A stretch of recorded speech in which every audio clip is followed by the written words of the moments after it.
Hey guys, welcome back to Skyline Stroll. Today we're going to be talking about our ongoing battle with fear, how I overcame some of my greatest fears in life, and what all that entails.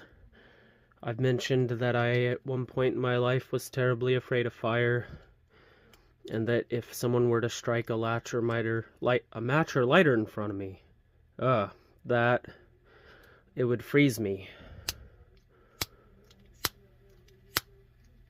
That would be about my luck. And nowadays it don't. So let's have a good stroll today, have a good walk down the road, and we'll just discuss fear and how to best tackle it and process it and what have you. Talking about confronting and accepting your own fears and how to best conquer your own fear.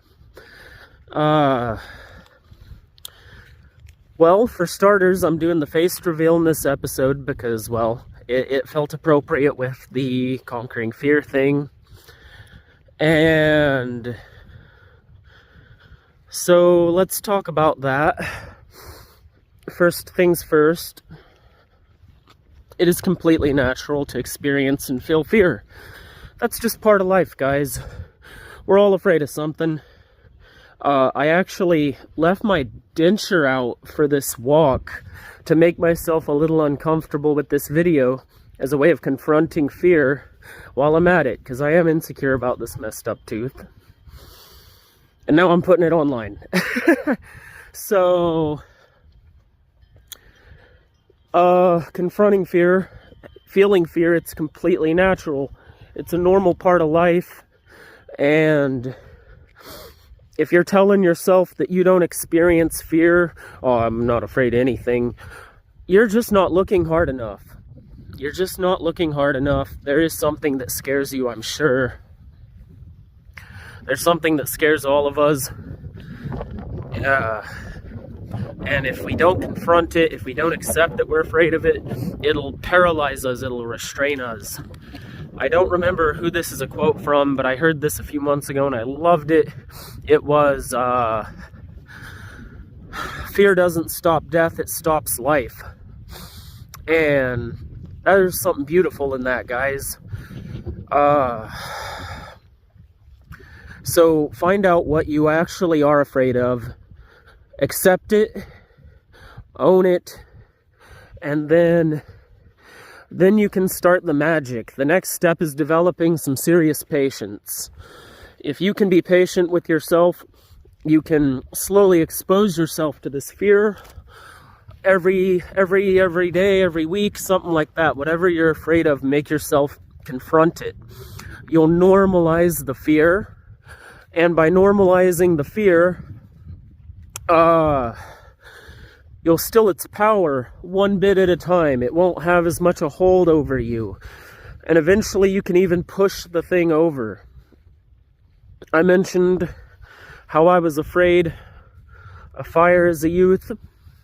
When I assessed that fear in truthfulness, it was one part of fear of flames, one part of fear of dying, and one part of genuine fear of being alone. It's okay to feel fear. You're going to. Or you're not living right. You're trying to be too safe. You don't always, like safety is important, sure, but take some risks, make life happen. Nobody ever got anywhere by huddling in their hut. And so some other ways to help process your fear, if you're not ready to confront it and expose yourself to the actual fear yet, what you might just want to do is you expose yourself to it in your mind. Think upon this fear. Ponder it. Like, imagine yourself confronting it. There's a lot of content online talking about the power of visualization, negative and positive visualization. I strongly recommend trying this if you want to confront one of your own fears. Visualize yourself conquering the fear. Visualize yourself confronting the fear. This will let you actually do that. And beyond that, some other good processes are talking to people you care about. They'll help you maybe rationalize. Sometimes this can't be any good because people don't have the same fears as you, so they can't entirely get into the same emotional headspace as you when you're talking about these things. And another great process is your dreams. I get it. We all, when we've had something traumatic happen to us in our life, we sleep poorly. And that's because your mind is trying to process what you went through in your sleep. And that's why you'll find yourself having like altered dreams similar to something you went through regularly. Your mind is trying to make sense of stuff your subconscious is trying to process without you. And so when you first wake up, what you're going to want to do is just think about, like, if you had a really uncomfortable dream, ponder it.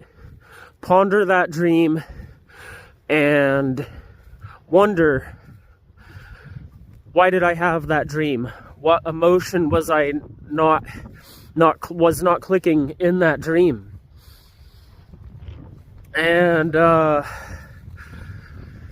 once you know that, it becomes a lot easier to process. I think everyone's screen time obviously is going to work differently for them, but that's why it can be good advice to just stay unplugged for the first 30 minutes, because doing that will let you actually like ponder upon what you dreamed.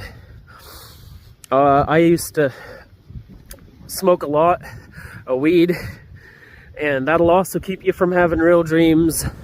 So maybe don't smoke before bed if you're actually trying to process an emotion or something you've been through. I get how it can help deal with the stress of what you've been through, but it'll affect your psyche's ability to actually deal with this. So restrict some of that. Try to actually get that REM sleep. You need it. You need that REM sleep, guys. I can't stress that enough. It'll let you have a better headspace for tackling fears, feel more in control, help you process and heal. And then beyond that, it's patience.